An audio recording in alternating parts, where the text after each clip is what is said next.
I used to have gout. The attacks came just about every month, and they were simply awful. Now, I haven't had an attack for more than 2 years. I don't think I'll ever have another one ever again. At their worst, those attacks were disabling. I couldn't move. I couldn't go to work. I was literally unable to get up because even the slightest movement of the affected area was beyond unbearable. I couldn't sleep properly with bedclothes, which in cooler weather meant turning the heating up in the house. Not comfortable for my wife, not good for our energy bills. The causes of gout, and the real causes of gout. After my first encounter with gout, my doctor gave me the standard explanation of its causes. He said that gout was caused by excess uric acid in the blood. Uric acid is a byproduct of the processing of certain foods. The uric acid comes from the liver as a waste product. It's sent to the kidneys from where it is supposed to be removed from the body. I had gout because, in a nutshell, gout is what you get when your body isn't expelling all its uric acid. The excess uric acid forms tiny spike-shaped crystals. Those crystals get into your bloodstream. From there, they find their way into your joints. And from time to time, the immune system attacks them.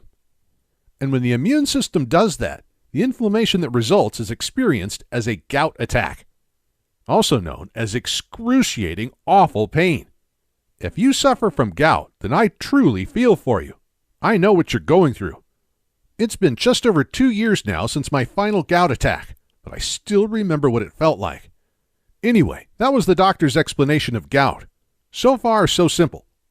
Gout only gets worse. Over the first year or so, my gout attacks went from one attack every 1 or 2 months to monthly, and then occasionally to every few weeks. I started with the standard meds, anti-inflammatories, steroid jabs, drugs to reduce the uric acid in my blood. Really, despite his best intentions, I think my doctor was simply trying things out. Treatments are offered as much in hope as in the expectation they'll do anything. But even when a drug did do some good, I knew I was just managing the condition. And I realized that for many gout sufferers, this was the case. They could swallow any number of pills, inject as much steroid as their bodies could handle, and avoid every suspect piece of food and drink. The underlying problem, the actual cause of the gout, was still there, creating all sorts of problems for the body to deal with.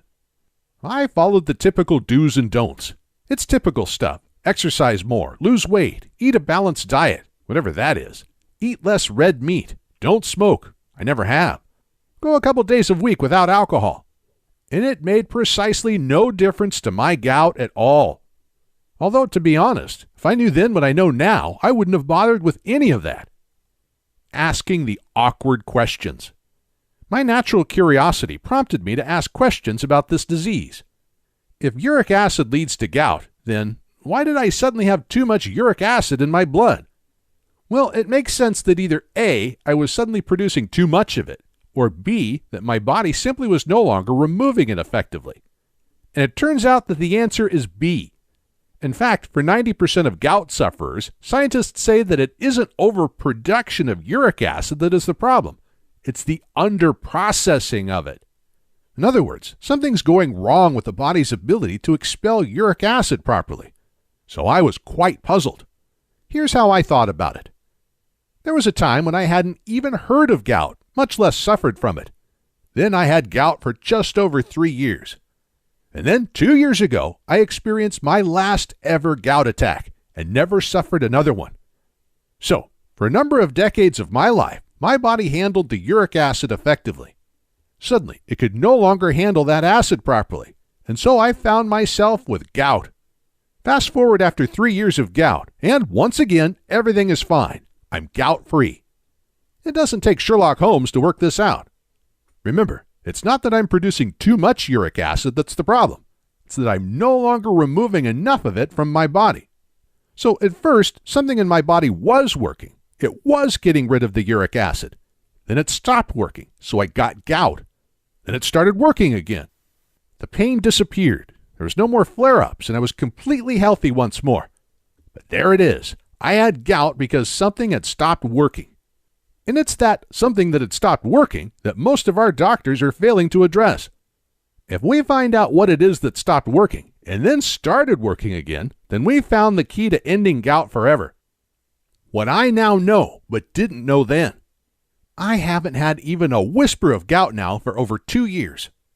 And this is because, unlike most sufferers, I found a practitioner who tackled my gout from where it started, as opposed to just handling the symptoms. Once she'd done that, the problem of my body not processing uric acid properly was over. Bye-bye gout! I'm going to tell you about her approach now. But first, just be sure about this, because if you suffer gout, this probably is your experience too. Once my doctor decided I had gout, he followed a pretty standard pattern of advice, medications, and treatments. Doctors all over America typically focus on 3 different approaches to the gout problem. First, since uric acid is the byproduct of the food we eat, they look at dietary restrictions on food, mostly on red meat and alcohol. The thinking is that if less uric acid is being produced in the first place, there's less for the body to deal with. That sounds a lot more sensible than it actually is. Second, gout patients try drugs that tackle the uric acid that's already made it to the bloodstream. The aim here is to help the body do its job of dissolving this excess. That meets with unpredictable results. But worse, it's dealing with the excess uric acid, not the reason why there's excess uric acid. Finally, other drugs are offered to tackle the pain and inflammation of gout as it arises. Again, this deals with what is happening, but not why it's happening. Still, on the surface, all this is perfectly understandable, but there's a serious problem here. Because for as long as the emphasis is on tackling gout at the point where the disease is already in some way in motion, we're simply not addressing what set it in motion in the first place. We feel like we're doing something useful, but we're tinkering at the edges of the problem, which is why gout can and often does go on for years and years, yet it doesn't have to.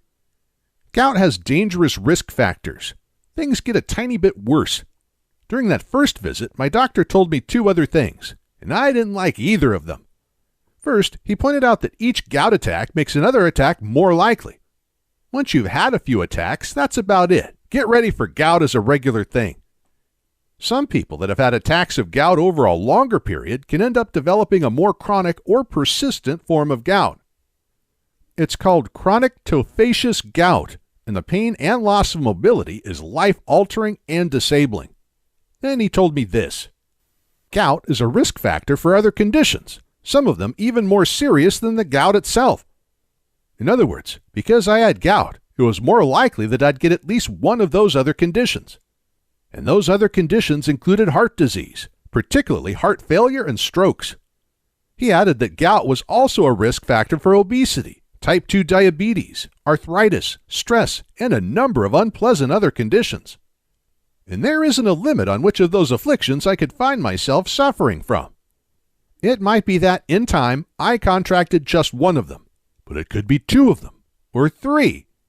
The possibility of my gout being a risk factor for me suffering all those at once did shock me quite a bit. I felt like I was just waiting for something else to go badly wrong with my health. One day, things really became too much. Just over 2 years ago, I had a gout attack that was so painful I was crying. I'm not one of life's criers, but I had to let it go on for a week and was in so much pain I honestly started questioning whether I wanted to live. I went back to my doctor. Turned out he was on vacation, so I saw one of his colleagues instead. She was a nice lady, thoughtful, she listened, and she could tell I was badly affected by this latest flare-up. We had a long conversation, and she told me about a practitioner who specializes in dealing with gout. Seems this practitioner had a startling record with permanently ending gout for her clients. Not reducing it, removing it.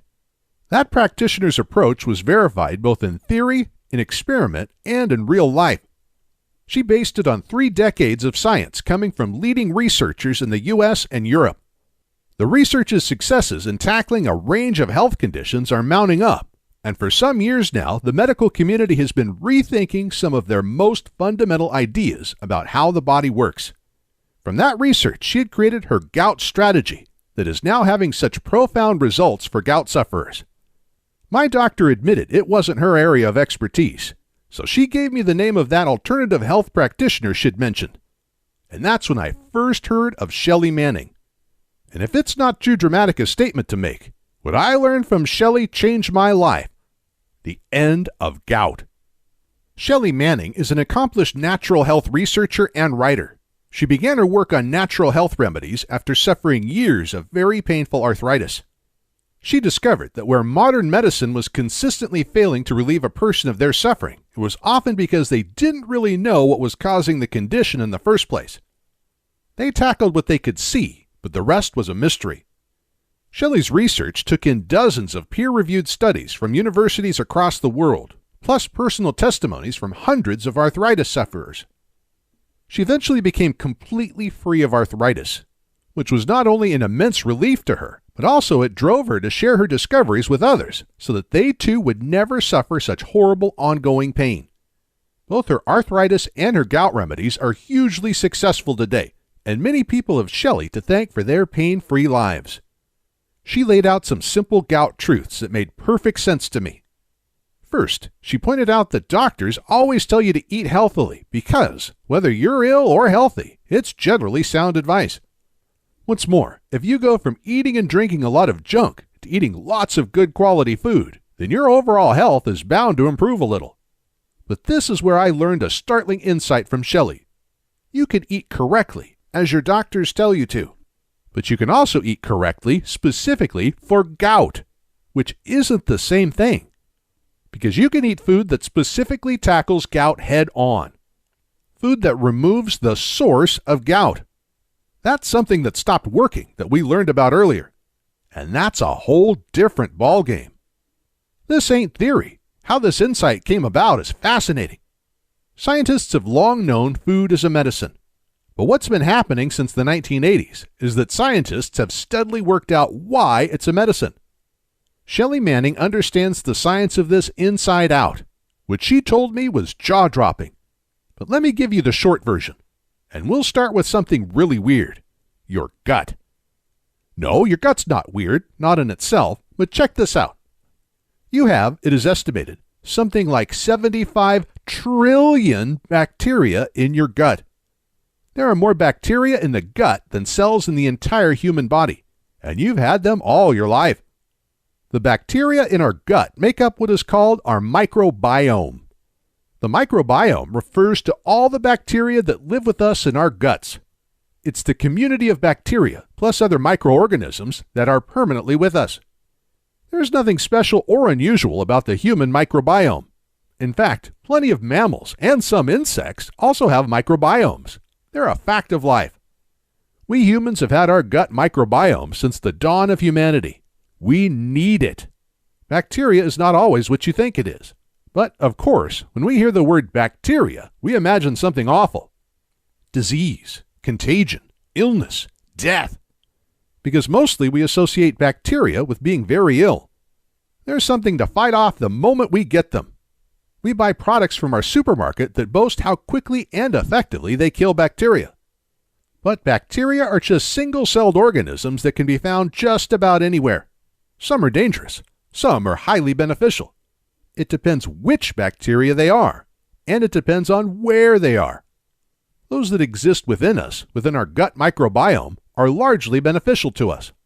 In fact, in a healthy human being, some 95% of them are responsible for a number of vital body processes that either keep us healthy or keep us alive. Yes, they're that important. We are, in fact, extraordinarily dependent on the health of our microbiome. So much about us on the surface, our health, our moods, our body weight, reflects what's going on in the gut. Incredibly, scientists are now recognizing that the microbiome, our gut bacteria, is so vital to our general health that some think of it as an organ in its own right. They regard it as important to our existence as the kidneys or the heart or the lungs.